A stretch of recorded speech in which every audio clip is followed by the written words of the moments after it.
ہندوستان نے 26 جنوری کو اپنا 76واں یوم جمہوریہ بڑی شان و شوکت کے ساتھ منایا۔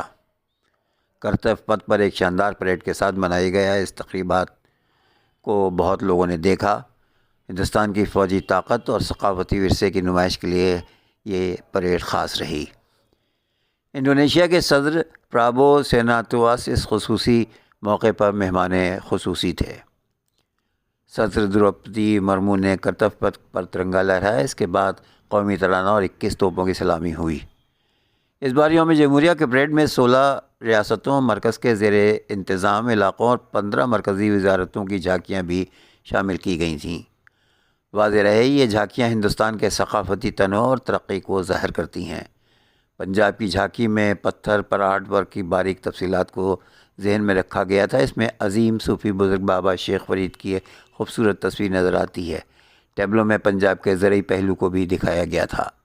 جھارکھنڈ کی جھانکی میں 3 رتن ٹاٹا کو خراج عقیدت پیش کیا گیا اور ان کے اسٹیل پلانٹ کا ماڈل اس میں شامل تھا۔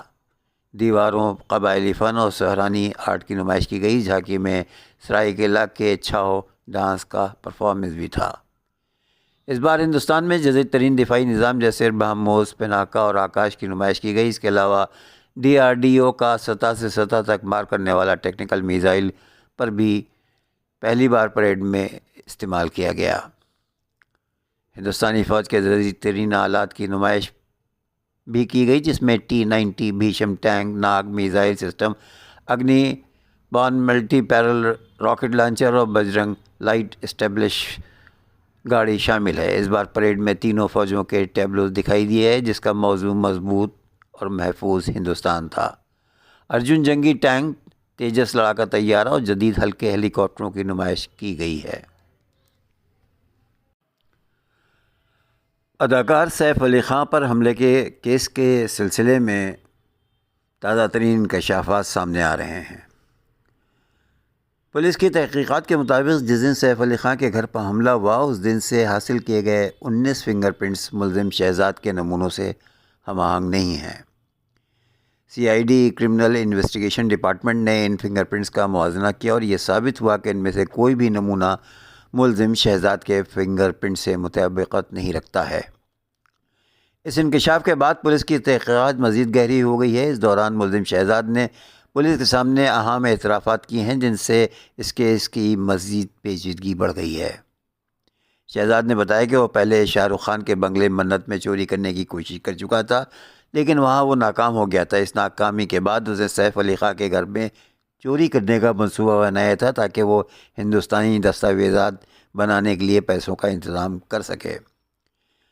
شہزاد نے مزید بتایا کہ اسے کسی شخص نے ہندوستانی دستاویزات بنانے کا وعدہ کیا تھا اور اس وعدے کے بدلے میں اس سے پیسے کی مانگ کی تھی۔ شہزاد نے یہ بھی بتایا کہ اس کے لیے وہ پیسوں کا انتظام کرنے کے لیے چوری کرنے کی کوشش کر رہا تھا۔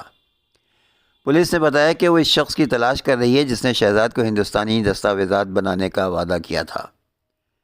پولیس کی تفتیش میں یہ بھی انکشاف ہوا ہے کہ شہزاد بنگلہ دیش سے غیر قانونی طور پر ہندوستان آیا تھا اور کچھ دنوں تک کولکتہ میں رہا۔ پولیس کی ٹیم نے مغربی بنگال میں چھاپے مارنا شروع کر دی ہیں تاکہ شہزاد کے نیٹ ورک اور اس کے دیگر ساتھیوں کے بارے میں مزید معلومات حاصل کی جا سکے۔ پولیس اس وقت ککو مونی جہانگیر شیخ کی تلاش میں ہے جس نے شہزاد کو سم کارڈ فراہم کیا تھا۔ سم کارڈ جو پولیس نے برآمد کیا تھا وہ جہانگیر شیخ کے نام پر رجسٹرڈ تھا۔